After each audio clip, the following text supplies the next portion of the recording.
All right, we're here. Hello, welcome to Some Random Podcast. I am your host, REEKLINGS, and today we have three very special guests. We have Astro Cookie. Yippee! We have Ziki, Hello. and we have how the fuck do I say her name? Hazel Gloria. So Hazel. it's like Hazel, but without the H. Yeah. Well, and we have Azel. This is the first episode of season number 3 after I haven't done an episode of Some Random Podcast in 2 years. Last episode I did Come back. was 2 years ago with streamer Smokey B, if any of you know her. No, I know her. And today is a very special episode since this is where I completely changed the format. We're going to be going from one topic to another, but the main topic for this episode is analog horror. Everybody clap it up, clap it up, clap it up. I just do the pog face and I keep forgetting that I don't have actual face cam. Yeah, you don't have an actual face cam here, bud. You just see like the mouth open and close. Yeah. So according to some people in this voice chat, we do not have any information about analog horror, right? Like y'all barely know jack shit. I know some stuff. Yeah, go ahead. I'm talking more about like Astro and Ziki here, who Ziki had to like full on fucking research, and Astro doesn't know shit. I could open Google. I didn't have a lot of time to do the research, like I mentioned on Twitter, like I would do. Didn't have time, very busy day. But I have seen analog horror before. I've heard a lot of my friends talk about it. I think the most information that I have is from Inside a Mind. I suppose that's fair, but the analog horror that I watch is like more mainstream, more popular, I guess. Like Walton Files, the Mandela Catalog, all that shit. A lot of people know that. When they think analog horror, they think that. Backrooms is another big one. Yeah, Backrooms too, which is actually getting like a full-on feature film, which I think is really fucking cool. Oh, yeah, it is. I know. I'm so excited about that. I'm very excited. So is Skibidi Toilet. Yeah, but Skibidi Toilet is Wait, No, wait, no, hold Michael. on. It's dead What? ass. It is. It's actually getting a feature film, and it's getting directed by fucking Michael Bay. Yeah, Of I forgot Transformers The fame. Transformers guy. The Transformers guy. Guys, it's been a great podcast. I'm leaving. I'm getting the fuck out of here. Deleting all of my social media. Projects cancelled. I'm gonna text people right now that they've been cancelled. You can focus on getting your mental health back to check. Yeah, precisely. I'm going back to school and I'm becoming a lawyer. I'm done. But yeah, fucking, I'm very excited for the Backrooms film because it's being directed by Kane Parsons, who, if you didn't know, is an 18-year-old. Like, that's fucking impressive. That's really fucking impressive That's for like an annoying to 18-year-old. me. Really, For like an impressive. 18-year-old to get a full-on feature film with A24, which makes sense. It's an A24 film. A24 can make such a banger with this. Yeah, they can. If they execute it right, I feel like they could make like a really big fucking movie. I think this could be like the best like more niche horror movie since the Blair Witch Project. Like I think that could Blair be. Witch I think is one of that my could favorite horror be. movies. I think that could be like a really big hit in the box office if they execute it correctly. I think that this is also just like I'm Ziki. I don't know if Ziki's mentioned this to you, but I'm extremely passionate about YouTube as a culture and just internet culture in general. This is a huge step for any YouTuber on the entire platform, any content just beyond YouTube. Oh yeah, It doesn't definitely. matter. This is a huge step forward in the process. I think FNAF really kind of opened the floodgates to individual again, indie games and like just the whole indie genre where you have these small creators creating these like I said, like the back rooms and all these stories and stuff. And I'm so excited that Hollywood has kind of gone, wait a minute, maybe there is something here. Yeah, I mean, like, years. genuinely, I think if executed correctly, the movie could definitely work. But that also adds that the guy is 18-year-old. He understands the internet and how everything has yeah, been provided. definitely. He's been I'm growing up with pretty it. sure that A24 are letting him have like full. Sorry, I saw that my camera was lagging, so I'm like, yeah, I'm gonna switch to like a picture, a still image, and I'm like, yeah, that's Yeah. a good call. So I'm pretty sure that A24 is letting him have full control, which if they do, that's fucking incredible. Because I'm pretty sure, because he understands like internet culture so well, he could market it like very fucking well. Oh, absolutely. I'm pretty sure Yeah. I'm pretty sure that the Backrooms film is gonna have like the best marketing a horror film has had in years. Yeah, absolutely. I mean, I can already see like him sitting down with the marketing team and going, "Hey, here's what worked for me," because I mean, he already knows algorithmically what does well. Yeah, So, the fucking Backroom series has gotten like millions of views, so I'm pretty sure he can market it very well and make sure that that like the movie will do well because he knows how to work an algorithm so fucking insanely. yeah, yeah. It's Yeah. Go on, Hazel. No, I was just gonna say it's the marketing for that movie. He's gonna knock it out of the park. And it's Yeah, like, definitely. We're gonna surgeons of you're gonna see yellow all over your your For You page and your home pages. So yeah. Hello, welcome. Yeah, but Welcome I feel in. like the Backrooms also has so much potential and it's so well known that even like when you play Lethal Company and you see the little room of the Bracken, of the kind of tall, sneaky guy, you like my immediate thought is, oh, it's a Backrooms room. Like it's connected to everything Yeah. at this point. So. Oh so, wait, like, shit, guys! I'm there's sorry so for much cool for stuff. cutting you off, Zeke. I just realized we have the first time chat from fucking ST Micropie.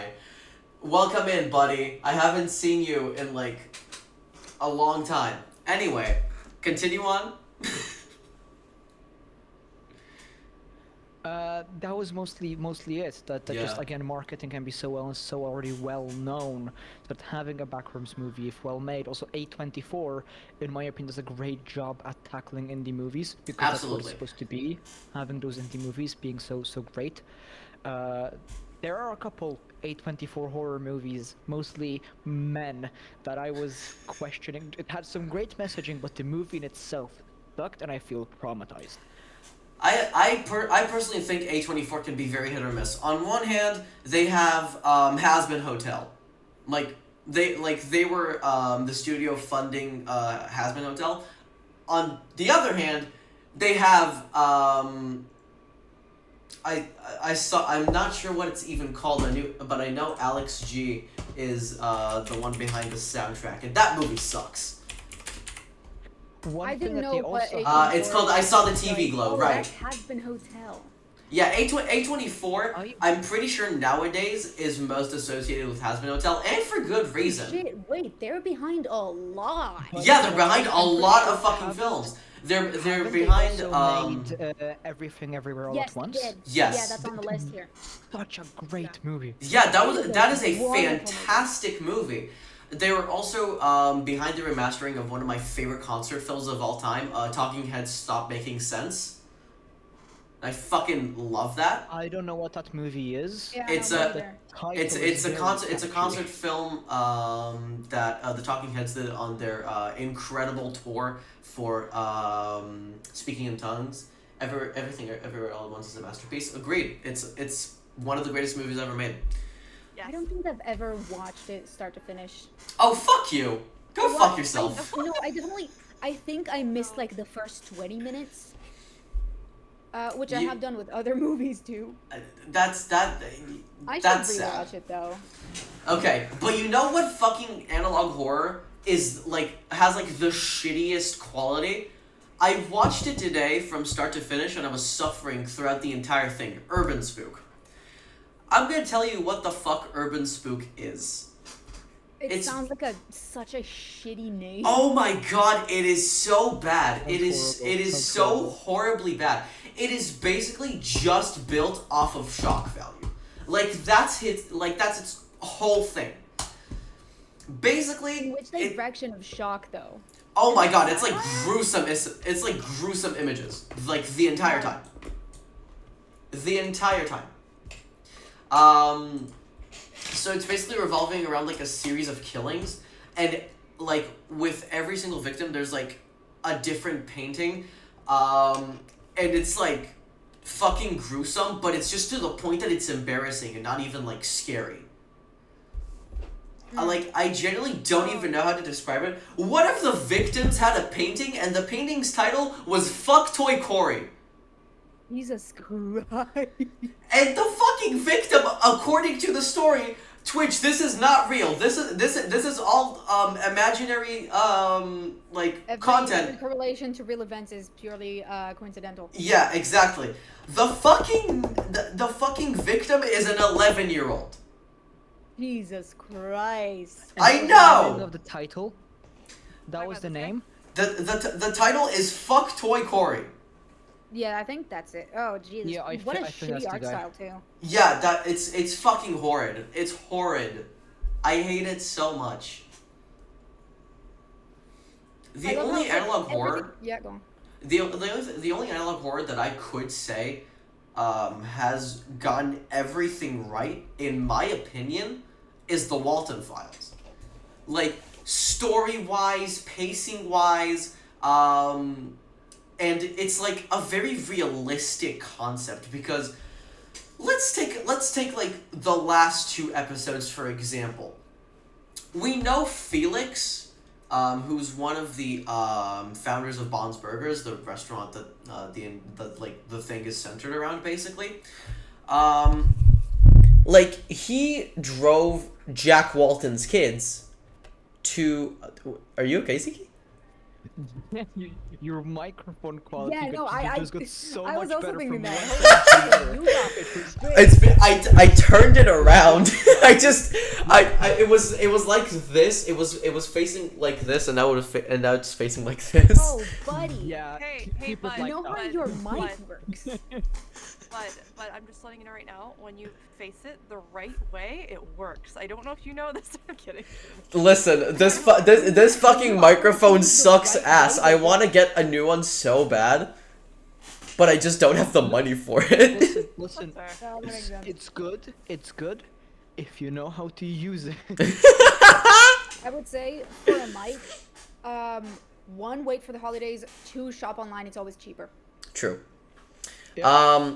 But I will say this.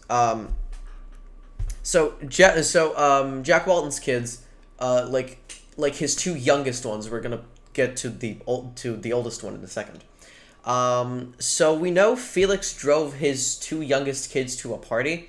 He got absolutely fucking hammered, and then he drove while being drunk. Disclaimer: do not drive while being drunk. Oh, hell yeah. Okay. I don't think I can say that he drove while being drunk without making this disclaimer. Yeah, it's a sad story. Oh yeah, Um, definitely. This is not based Not on real fun. things, right? Like, this is actually. No. This is, No. This is, yeah, no, that is actually. Like, I have the wiki mean- page of Walton Files just to know what the hell we're talking about. Yeah, no, this is fiction. Can you This can is- you this is send fictional. me it, please? So yeah, Make after a joke. Yeah. after he gets into the car and he starts driving, he gets into a car crash, and he kills the children, right? And it's like, when I saw that for the first time, I was really young when I watched Bunny Farm. Like, that's the episode where we like know it happened. I was like, I think maybe 12, 13. Like 13 at the oldest, right? This fucking thing is like old. It's pretty old by now. Bunny Farm came out 3 years ago. I hate your standards for old. I'm trying to think of a show that I watched as a kid, and I know that none of you probably know it, and I don't even remember the name. What is it about? What? It was like this compilation. It wasn't like a full-on show, but it was on cable TV, or just on TV. I don't know. I'm pretty sure that because we're both from the same country, maybe I'll recognize no, it. It was in English. It was definitely like American made. Oh. I want to say Nightmare Time, but that's the Star Kid show. That's the Star Kid thing. Not just the Star Kid. That's the fucking Star Kid thing, dog. No. I was like 9, I think. Which for context is like a decade. Star Kid still existed, you know. Star Kid is like running Cinderella's Castle. They closed yesterday. I think yesterday was closing night for them. Anyway, let me finish this real quick. But I recently rewatched like the entirety of the Walton Files because episode 4 came out like 6 months ago almost. And I've been waiting for Walton Files 4 ever since I finished like the Walton Files in full. When I tell you that I fucking cried watching that scene where Jack is berating Felix because he didn't return his kids, that's like fucking terrifying because it's a realistic concept. It could genuinely happen, and that's terrifying. With like a bunch of other analog horror, you know it's fake because there's no way that there are like people who look exactly like you that will like just say a bunch of crazy shit that will make you go mad and kill yourself, right? And there's no fucking fungus that will make you smile indefinitely to the point that you die. And there's no like fucking living flesh creatures roaming Earth. Really? There aren't? Well, not ones that are like pure flesh. I mean, we have skin, you know. Are you sure about that? Not that I know of them. Not that I know of them. Look at the anatomy of a worm. I do not want to look at they the have anatomy of a anatomy? worm. Yeah, they do. Just one second. I feel like it's just muscle. If you check out quickly the gang, the group chat, Yeah. just check that. Just information. Also, I'll have you Alright. know, I am genuinely deep diving into what the name of the show that I'm looking for is. I know the channel it was on, and I'm just straight up looking at every single show that they aired. It might just be a weird, What the creepy. Mario Okay, show? I have Holy now shit, added. there's the Super Mario Bros. Super Show. That's funny. Rick, I'm gonna send you the name of this channel later. Okay. Okay, I've now added another guest. Let me just ring them. God damn it. Let's see if they pick up. There you go. If they don't pick up, it's gonna be even funnier, you know? It is. It is, David. Oh, sorry, I was just asleep. You can add me now. And no fucking way. No way. I'm not kidding you. No. It's so funny. It's so funny. I'm What the literally on the fuck? Wikipedia page. Okay, I'll check it out Yeah, after damn this it. podcast. Okay, so. Oh, but they didn't pick up. Great. Great. Zeke, go berate Ace in the fucking group chat right now.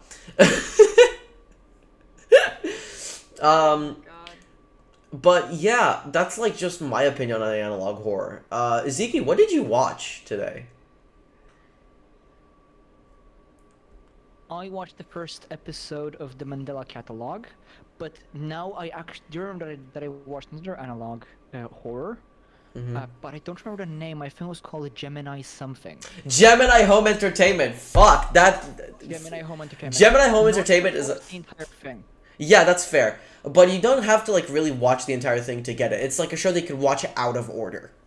I actually talked about this today. I was like going through like a fucking analog horror watching spree, and I was ranting on my Instagram story about a bunch of, well, not ranting, I was just like giving my opinions on a bunch of these. And like, yeah, Gemini Home Entertainment is something that you can like watch out of order and still have fun with.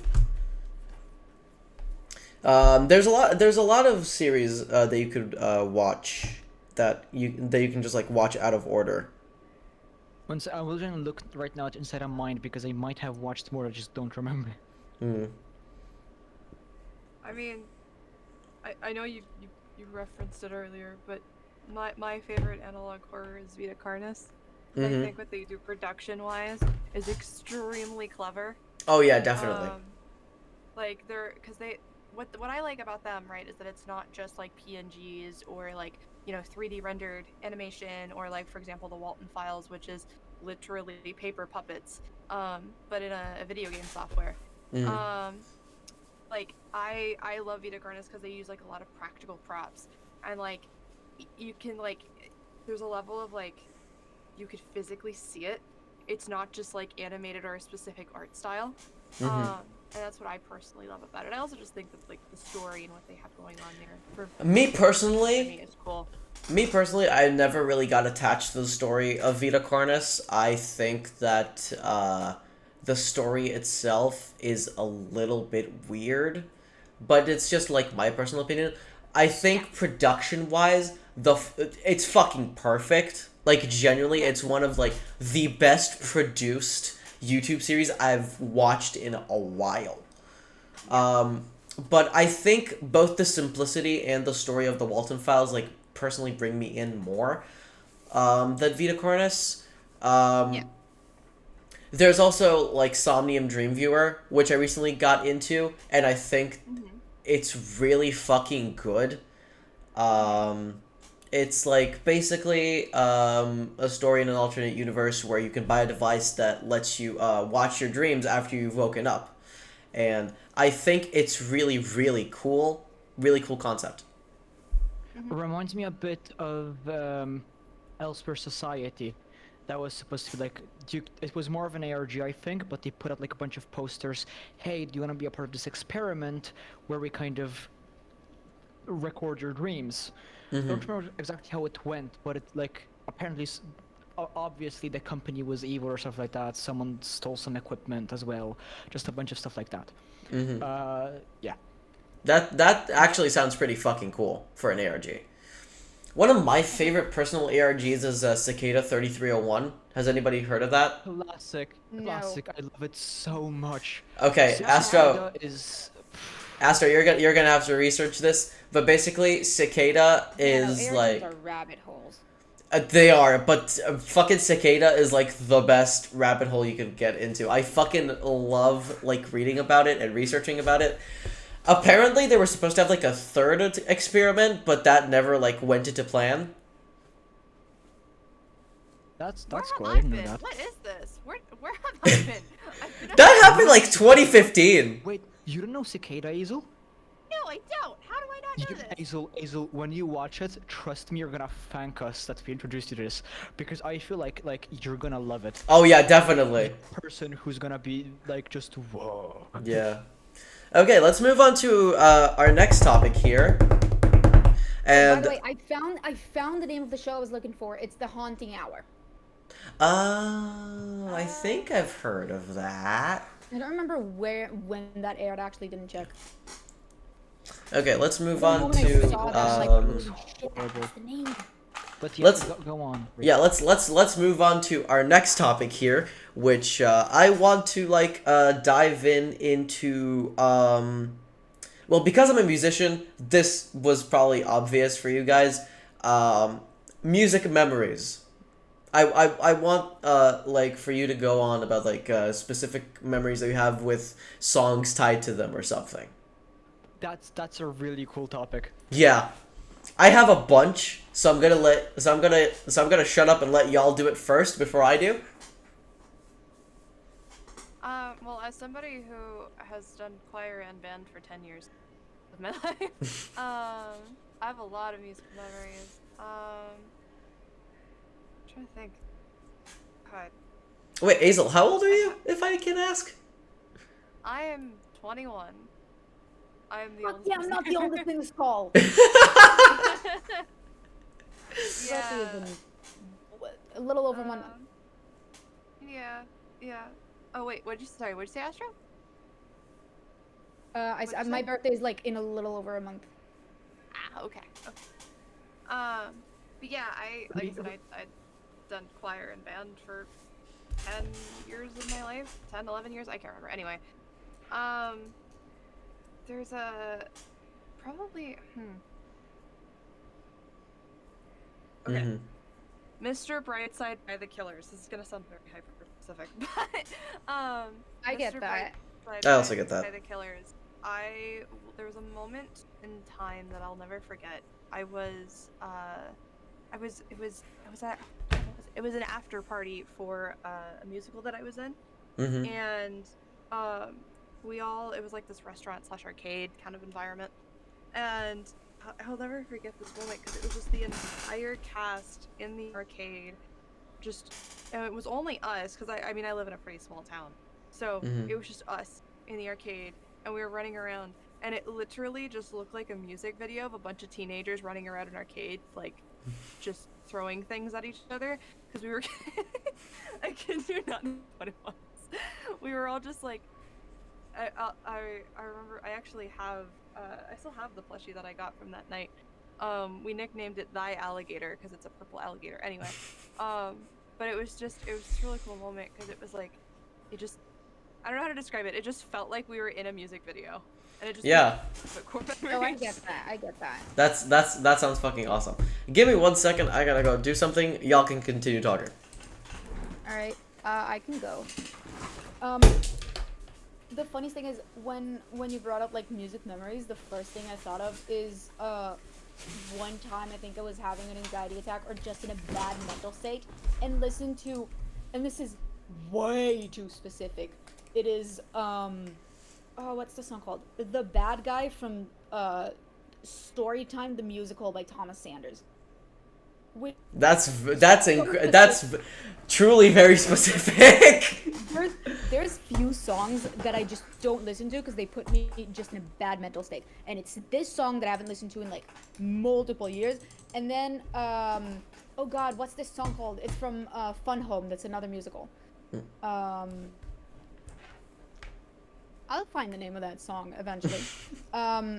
But yeah, then there's those, and then there's also a different genre of musical memories that I have, which is songs that I listen to before I do something, like before like performances and shit. Because I also I majored in music in high school, and before the performances, it would be one of the two. Earlier on, it would be I Could Never Be from Steven Universe, and then later on, it became One of These Days, and I forgot the name of the artist. It's probably Pink Floyd, right? No, it's not Pink Floyd. Damn I it. know there's a song called One of These Days by a different artist, not the same one. Mm-hmm. For me, I think the one thing that I do have to mention is Highway to Hell by AC/DC. And Oh, that is good choice. for several reasons. Mm-hmm. That is one. AC/DC is the band that me and my dad bond over the most. It is mine and his favorite band. It's just we bond over it all the time. Mm-hmm. And recently I was at my older brother's wedding, and at one moment they played Highway to Hell, and that was the point during the entire wedding where me and my dad actually had incredibly sore throats to the point where I had to walk out and sit outside for an hour because of the headache that I had afterwards. Wow. Oh, Jesus. That is also the song that I used to work at this company where we sold stuff, and when you sold, you got to pick a song. The song that I also picked was Highway to Hell. So there's always also this giant boost when you just start hearing the song, and you could just ring the bell and kind of go, I fucking did it today. Mm-hmm. Otherwise, it's ironically enough Dancing in the Moonlight. I don't remember the band, but like the classic. Because I used to, like a couple of years back, during one summer trip to my dad, I used to swing all night. I used to go out at like 12 a.m. and sit like in the backyard of our place and just swing all night with music on my ears, listening to a That bunch sounds of like a songs. fucking vibe, dude. It Dude, does sound like hell of a It vibe. was at one point.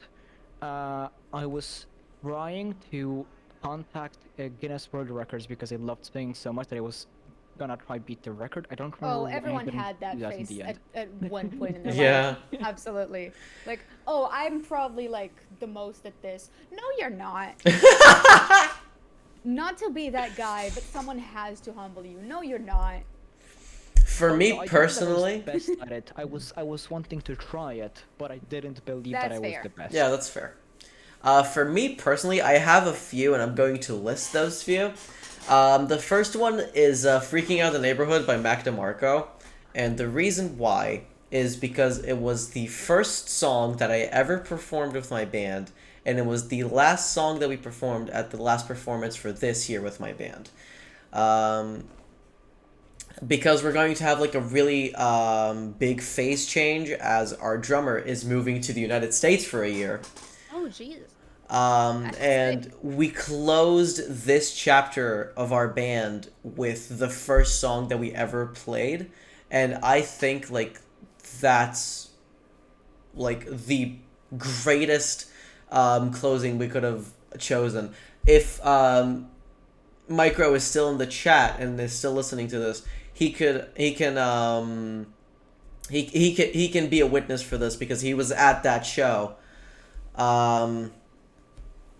But the energy in that fucking song, like from the entire crowd, was probably one of the best evenings I've ever had in my entire fucking life performing.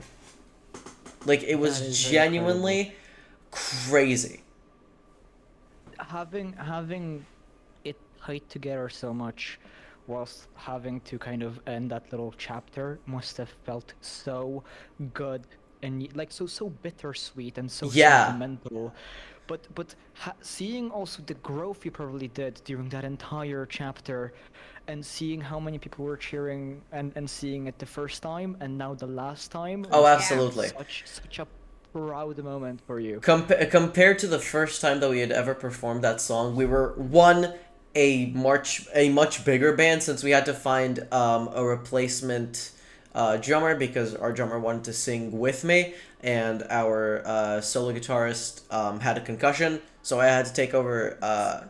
I had to take over the solo guitar parts, and thus we had to search for a bassist. And at that, and then it just like all came together at that one show where we fucking were 4 people at that point. We had no bass. It was just 2 guitars, the drums, and the keys, and we just fucking ripped it to the ground, and everyone was like jumping. People were singing with me. I was just like looking at the crowd, and I was like, this is the moment. This is the moment shit changes. Another music memory that I have is with the song Purple Rain.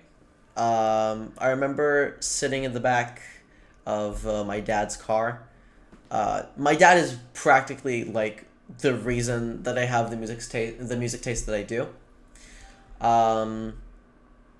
So I remember being like, I think maybe 5-6 years old, in the back of his car, and he was just playing through his music, and I remember the song Purple Rain coming on, and I was like, holy shit, music can sound like this? And that's like when I became really enamored with music. I was like fucking obsessing over it, and I still do to this day. It's like at that point when I decided, fuck everything, I want to be a singer. I want to be a musician when I grow up. Because my dad also used to be a musician. Like he had a band way before I was born, and he was still performing like a few years after, and then he quit to go work well, he's a sales manager, basically. That's what he is now. But he's basically the reason that I started doing music. And without him, I probably wouldn't have ever started doing music. So that's why I have such like a deep connection to that song. I just find it like first off, it's an amazing song. Like, we can't deny that. It's an incredible song. It's an incredible Yeah, it's a song. classic. But it's also just like the memories that I have tied to it that will practically make me never forget that song in my life. I very often sometimes. How do I explain this? I have this thing where I sometimes tie songs to people as well. Yeah, I also have that. Oh yeah. There are several like people that I have songs tied to, and I'm trying to think of a couple of. I have one example, but I want to think of a couple more. Again, my dad, generally AC/DC, Highway to Hell. My grandpa would have to be Happy People by, let me find a band name. I'm pretty sure I know what you're talking about. Hold on. By Yazoo. Happy People by Yazoo. Yeah. Yeah. Yeah, and that is simply because I once found him tagging my mom on Facebook to that song, and I just listened through it, and it was just like one of those days where I felt the lack of him there.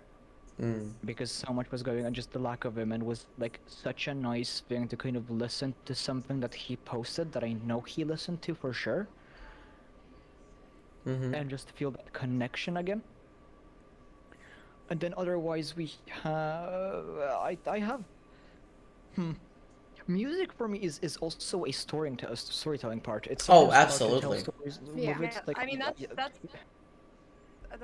where I would go. I write a lot of books, and I just love writing in general. I love writing scripts. I love writing books.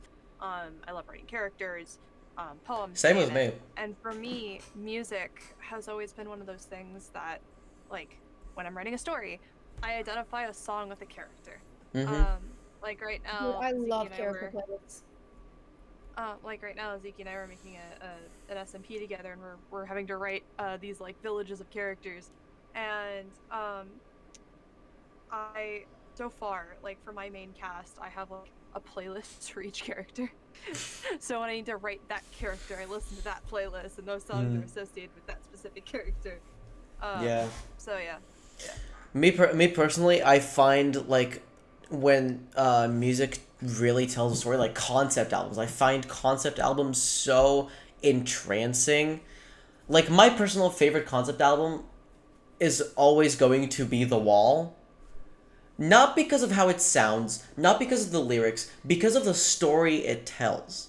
And it's like a really interesting story that you have to like really listen to in order to like. Because if you don't listen to it and you just like listen to the music, and you don't really pay attention to what the story's trying to convey, you're never gonna get it. Like, you're never going to get the story if you don't like pay attention to the story that's being told. Same thing with Tommy. Like, any sort of rock opera, I'm pretty sure that you have to pay attention to what the story is telling you in order to actually fucking get it. Yeah. For me personally, I know Lin-Manuel Miranda has become kind of this this meme figure in the music world because he's just everywhere. Yeah, basically. But one of the things that I love about his like composing style is that he plays a lot with like motifs. So I'm gonna compare Hamilton to Encanto for a minute. He always has a piece whenever he writes a musical, has every single song in it. Like for example, in Encanto, or not necessarily every single song, but like every single character, right? So like for example, in Encanto you have we don't talk about Bruno, and in Hamilton, you have Nonstop. And what I find really cool yeah, I get it.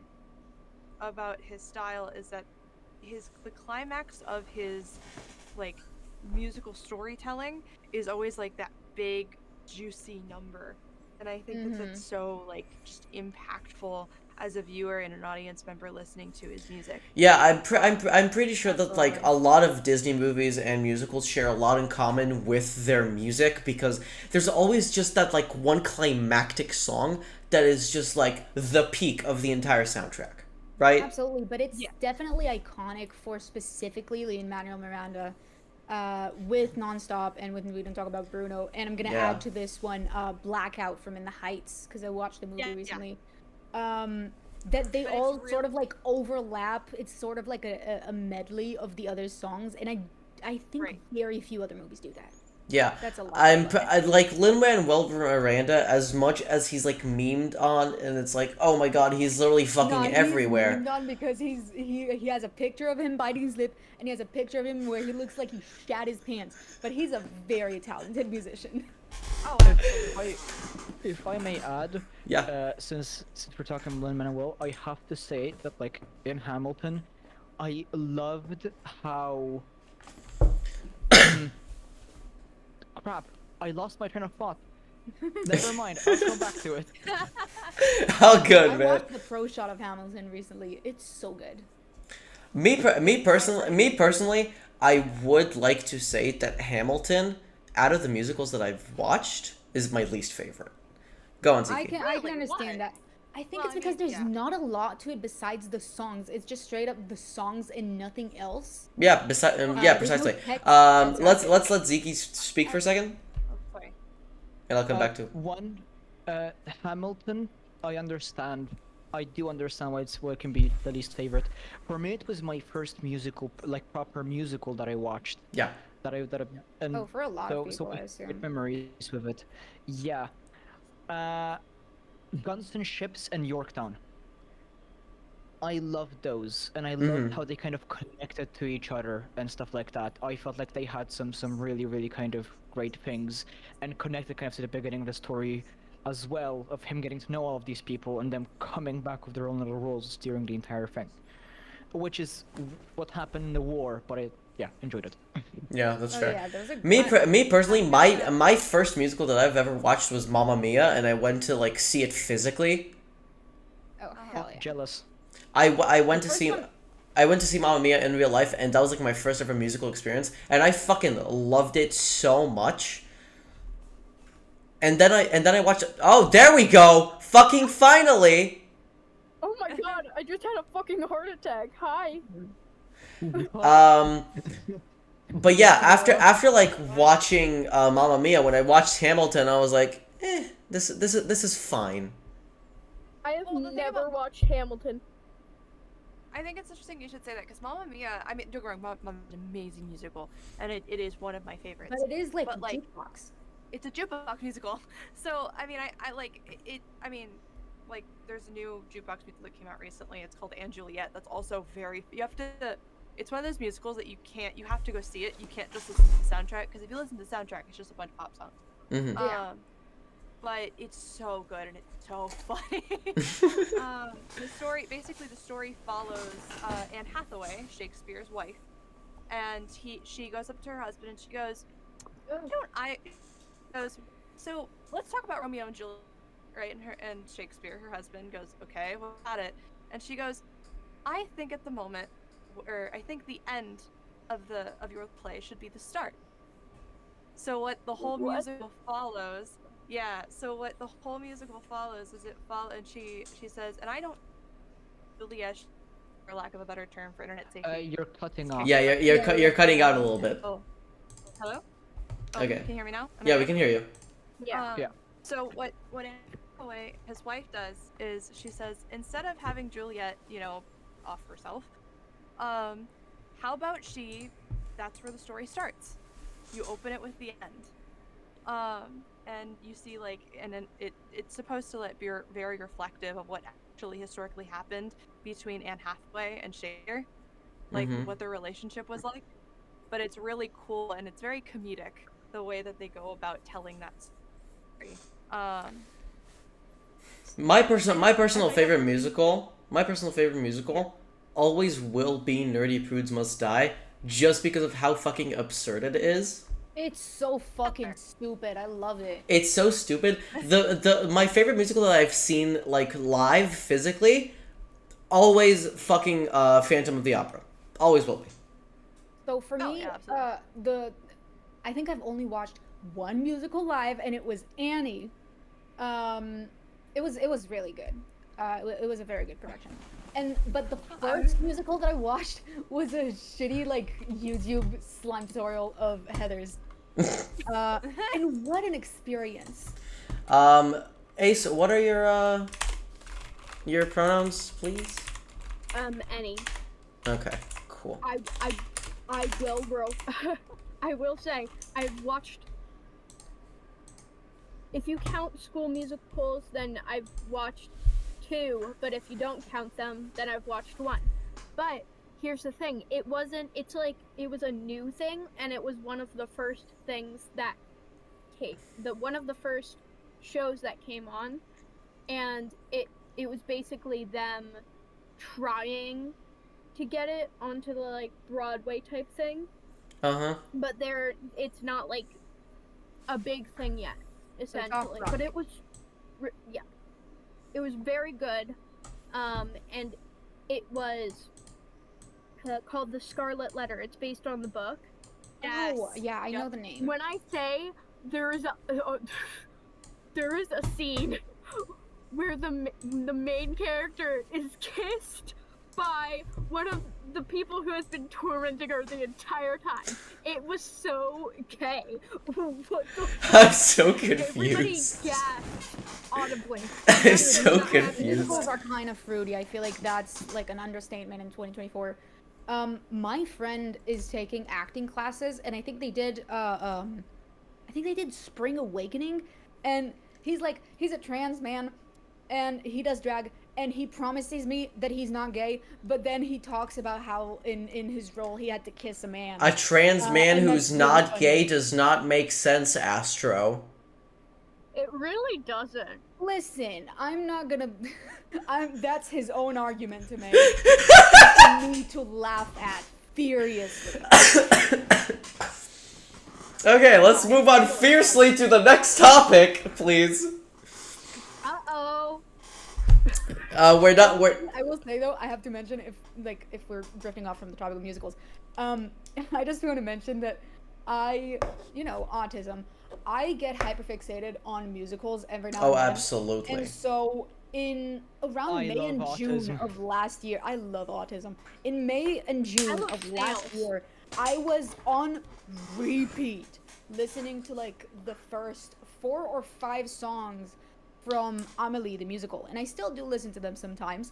And it got so stupid because 4 out of the 5, if not all 5, songs in my Spotify Wrapped were all songs from Amelie. Oh my god. Embarrassing. I remember like the first stream of yours that I popped on Astro was us ranking Nerdy Prudes Must Die songs, and we immediately put yeah, Dirty I Girl in remember. F. Yeah, fuck that one. I will say I have warmed up to it a little bit. I also It's a have. shitty song, but I mean, It's so comedic. It's I so just don't funny. like men. But Fair. Angela kills it. Oh my god, Angela's hilarious. can't You know wait what's to really talk about funny? that. You know what's really funny? I didn't realize that Angela was a part of Smosh until I watched The You Laugh You Lose with Star Angela Kid. from Smosh. No, until I watched The You Laugh You Lose with Star Kid. I always knew Angela from Star Kid, and I was like, is that the same Angela? And then I watched The You Laugh You Lose with Star Kid, and I was like, yeah. Before I knew her in Smosh, I watched. Yes! Yeah, I watched like Black Friday come out, and I'm like, oh wait, they're replacing Mariah because she was on tour on Mean Girls at the time, and I'm like, oh, this is like a completely different person. I like her voice; she's significantly different than Mariah. I wonder how it would have been if Mariah played. And then like, fast forward a couple years, I think, and like I remember the specific first video that Angela is in Smosh. She plays a demon. Straight up. The demon's name is Bazanka. It's the funniest shit.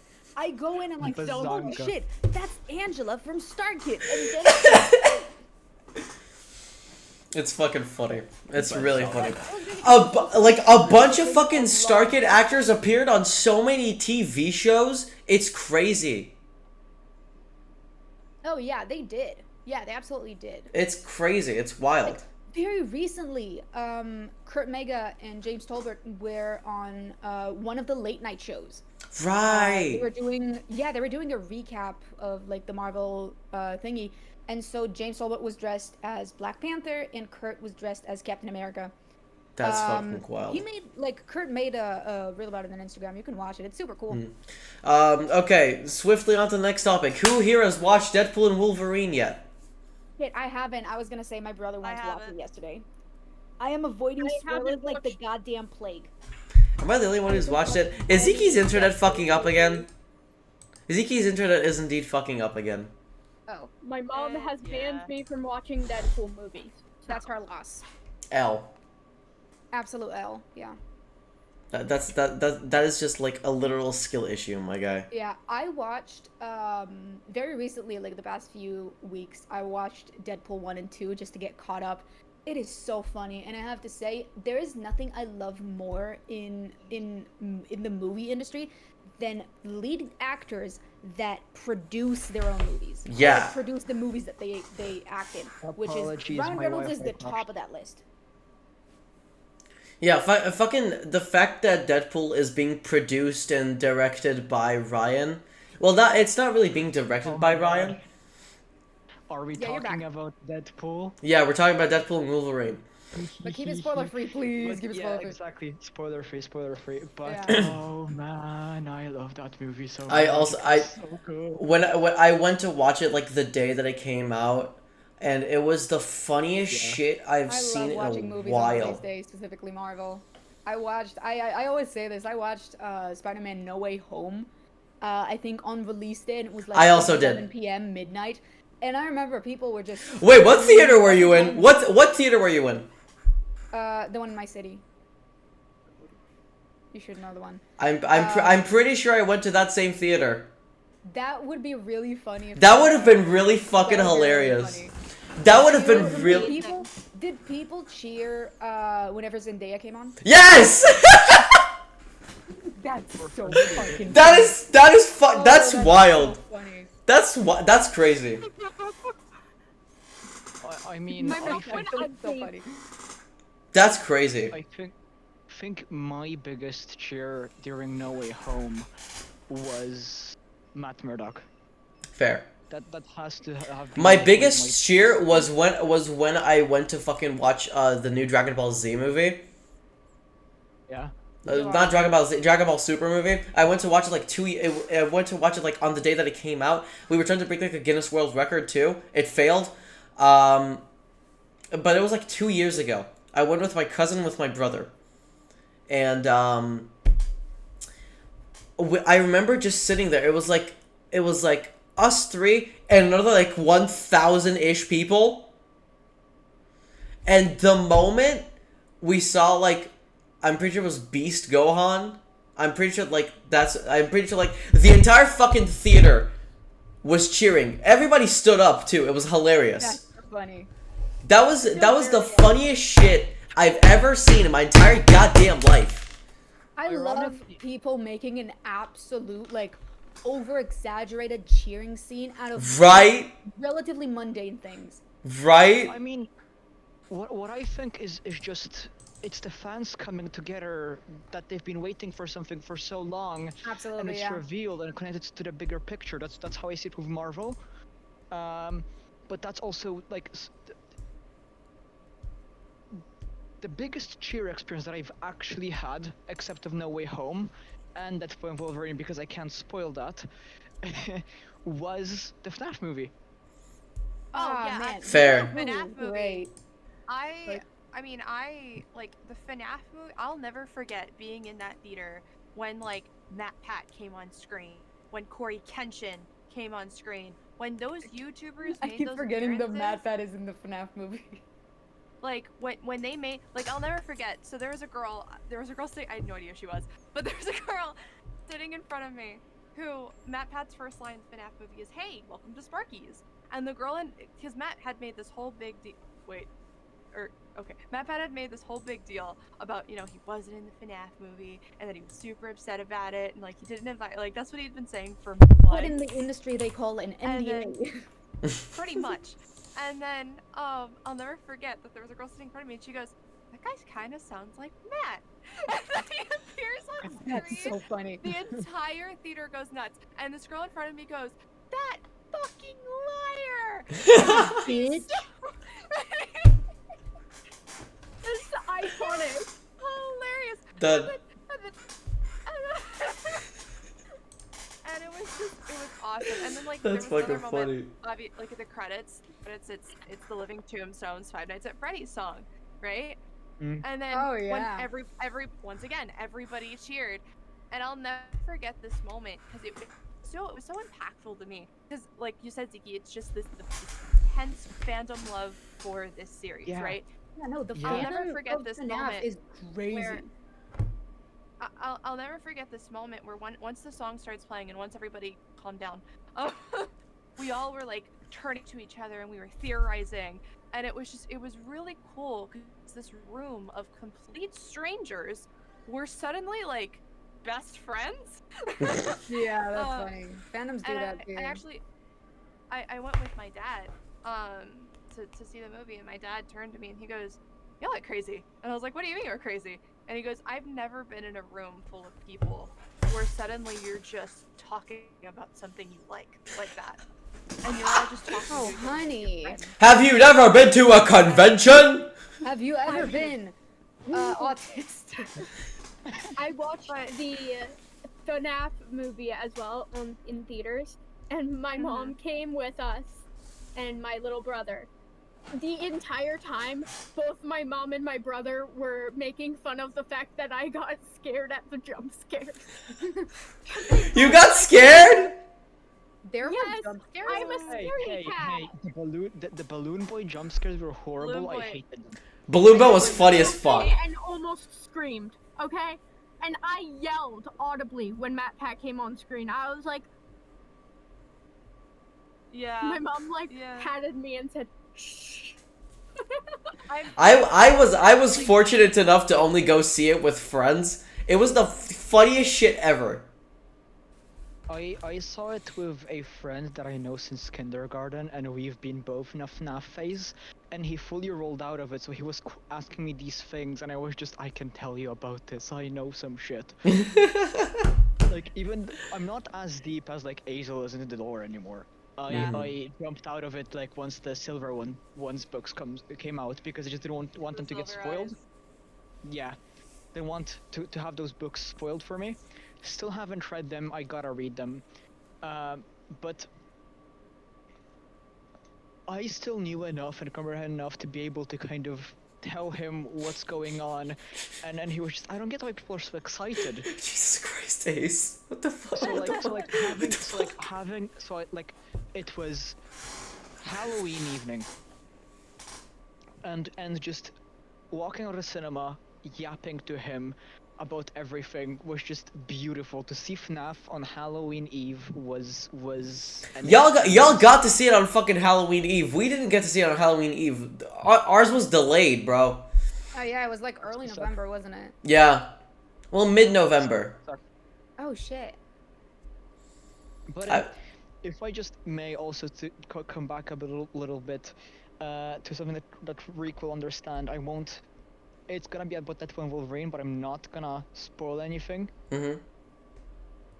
Just, you've seen the movie, right? Yeah. Yeah. The movie after the scene after the car scene. Oh, fuck, dude. Yeah. Like, my jaw dropped. And I couldn't even, like, oh my fucking god, I just looked there shocked. It was so powerful. It was powerful, is all you need to know. It was so fucking powerful. Holy shit.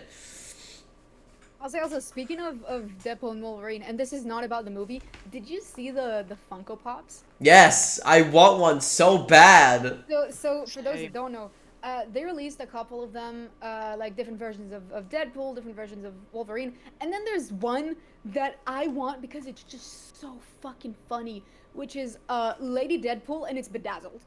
Yeah. I love that one. That one's funny to me. Just search up Lady Deadpool Funko Pop. I'm gonna do that when I'm home. They also have a non-bedazzled one. But yeah, that's funny to me. Hold on, I'm searching for it again. Nah, I really like when I was at the mall today and I'm like, oh, I'll go and check this store to see if they have the Funko Pops, and I'm like, the movie came out like 3 days ago. I don't know. I actually What don't if I- remember when it came out, but like, there's no If- way they have it that soon. If I may, because it cut me off when we switched subjects. What exactly is the subject right now? Currently we don't really have a subject we're Oh. switching to. Right now it's just like the ramble section. I was planning for this. I just didn't know it would come so soon. I wanted to do like I wanted to do like 3 topics and then a ramble section. But we can do the ramble section right now and just like finish soon. You know what I mean? I Just can like- talk about my day if you want. I don't think anybody cares about your day enough, bro.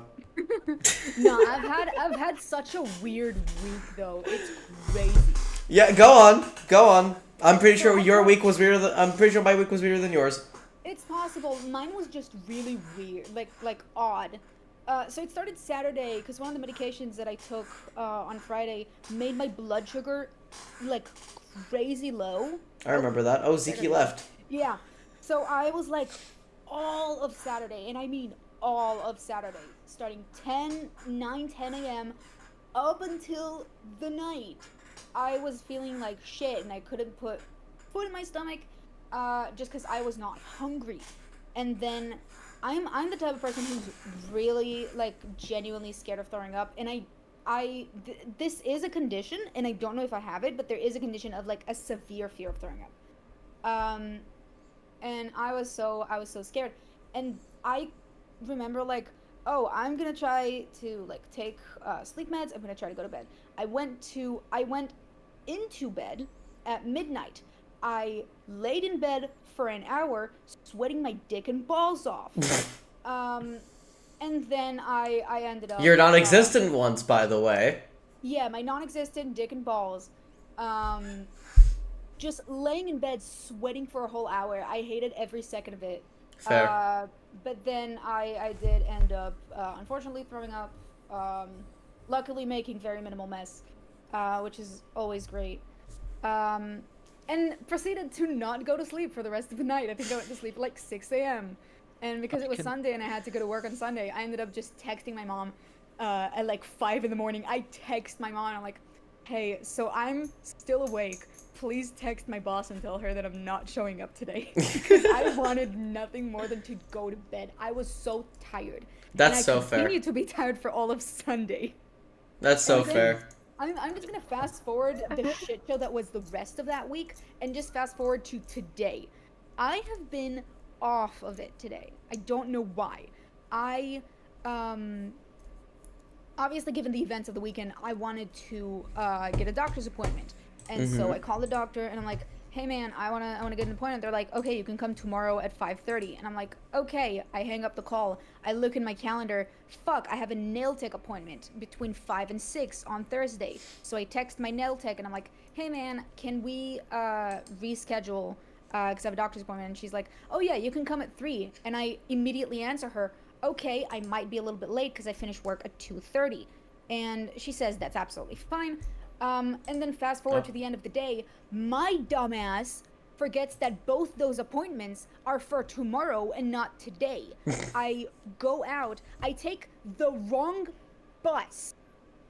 And I'm already late to that nail tech appointment. In my head, I'm late to the nail tech appointment. I take the wrong bus. I go off as soon as I realize I took the wrong bus, I order a taxi directly to where the nail tech is. I come up to her place. I knock on the door of the room she works in, and she's working on a different client. And she tells me, "Your appointment is for tomorrow." And I'm like, "Fuck." Damn, Because bro. I was in a rush already, cause I'm like, "Oh fuck, I really don't want to be late for this appointment. I don't want to like waste her time or whatever."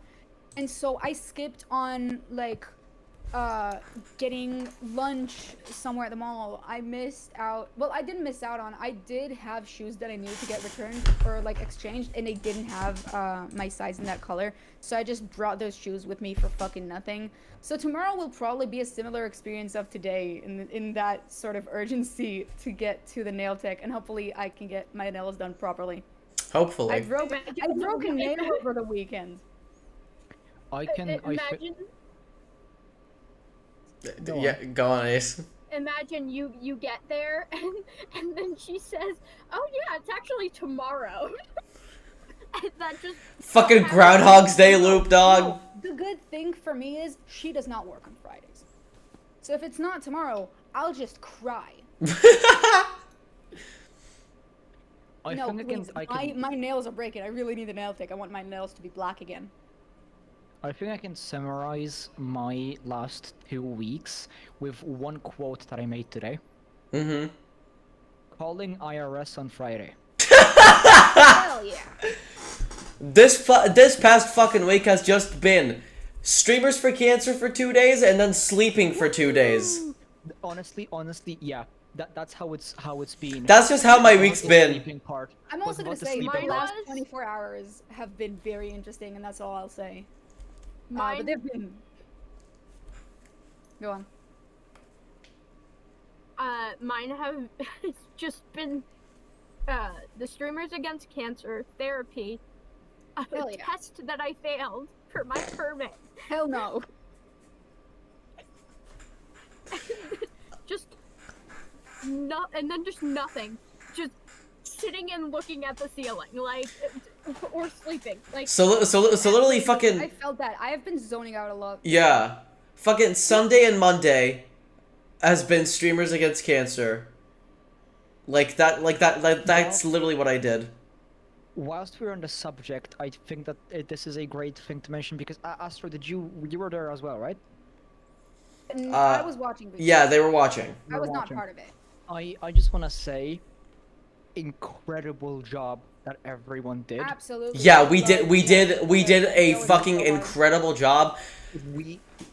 To anybody in the Twitch chat who is not aware, we raised well over $2,300, which is fucking insane. Reek, that is phenomenal. Reek, we did an extra segment, me, Azel, Bunny, Spooky, and Tiger, just as a group for Infinity, and we managed to raise $100 extra. So we are right now, I'm pretty sure, at $2,410 last time I checked. Oh fuck! Oh shit! The Crown Seekers right now have 3 spots on the top 10. Wow. That's crazy. But yeah, Streamers Against Cancer this year went really fucking well. And I've also learned to never drink another Monster Energy ever again in my entire fucking life. How was that? How did that go? I drank both of them, Astro. I saw that on your Twitter. What was the aftermath? What I told you to! Let's go! I was very shaky after the first one, and I did not learn my lesson. Caffeine, isn't it? And I did not learn my lesson. I drank 320 milligrams of caffeine in one day. That makes sense. And then I slept for like only 5 hours. So. Oh Jesus! No, for me it was the opposite. I told you that. The first time I drank a Monster Energy, it was for like an event that I was streaming, and so I drank the Monster, and I immediately went to bed. Like post the event, I immediately went to bed. Yeah, I was the only reason. I'm just usually shaky. I'm not a very stable person. The only reason that I had 2 was because Micro was supposed to like come over and stream the event with me physically. It was reserved for him, and then he didn't come for like his own personal reasons. So I just had the fucking Monster in my closet. In your closet? It was in my closet. And wait, I didn't. Does anyone else keep Monster cans or any cans of drinks for that matter? I have both of the Monster cans in my closet. I have a straight up collection. I'm gonna look. It's gonna look weird on the VTuber, but I'm gonna look back just to see what I have. Zeke left again. I have the aforementioned Monster can that I drank on that event. It's the Mango Loco. I have an Arizona tea can that I bought on Pride one year. I have a Sprite can, specifically a Pride version that I got at Pride in the first year that I went. They were just giving away Sprite cans. It's the only time I've ever drank Sprite in my life. And then on my desk, I actually have the Ramoon soda. If you don't know what that soda is, it's that Ramoon. soda with the glass marble. Yeah. They're all very good. This one is pineapple. It was very good. And then I just got the bottle because the bottles chill like that. Yeah, I just have both of the fucking Monster cans that I've drank on that Streamers for Cancer in my closet. The Mine are on a shelf. the flavors that I got were for me Pipeline Punch, and then for Micro Ultra Fiesta Mango. Oh, I think that's the one that I was talking about, the mango. No, there's Ultra Fiesta Mango, and then there's Mango Loco. They're two different for things. fuck's sake. Why? I don't know. Just title them blue. Please. It's too advanced. Can we start devolving, please? Yeah, for real. So I do yeah, think we are I drank right. the Pipeline Punch first. It's a really good one. It was really sweet, and then I was like, incredibly sweet. you know what? Maybe I'll try like staying up for a little bit late. So I drank the second one, and that didn't help me at all. No. Oh, welcome back. No. Welcome back. So yeah, I fucking hated it. But Ziki kept encouraging me to drink the second Monster, so I did it. So peer pressure. Okay. Peer pressure. No, I will say though, you should maybe try the sugar-free ones because some of them are sugar-free. I know the All of them are zero sugar. They just I'm have gonna like. tell you right now to your face, Pipeline Punch is not sugar-free. Yeah, It says zero sugar on the can, bro. Not on Pipeline Punch, brother. Pipeline Punch. The second one you had was sugar-free, but Pipeline Punch is way too. Hold on sweet just a to have damn sugar. fucking moment. Let me tell you, as somebody with notorious sweet tooth, no, Pipeline Punch has sugar, and a lot of it. And most energy drinks, if they don't have sugar, have. Oh shit, you're right. Eat shit. You goddamn I right. only drink coffee. I've never had an energy drink before, but I will happily watch somebody chug an entire one just to make them suffer. Oh yeah, absolutely. You're I choosing to have it. I don't drink energy drinks and I don't drink coffee. I just take Wellbutrin. Past that, I'm better. I'm medicated. Like my past couple of days have been living off of Monsters, Hopes, and Dreams. On God. Based actually. I don't know what my days. All right.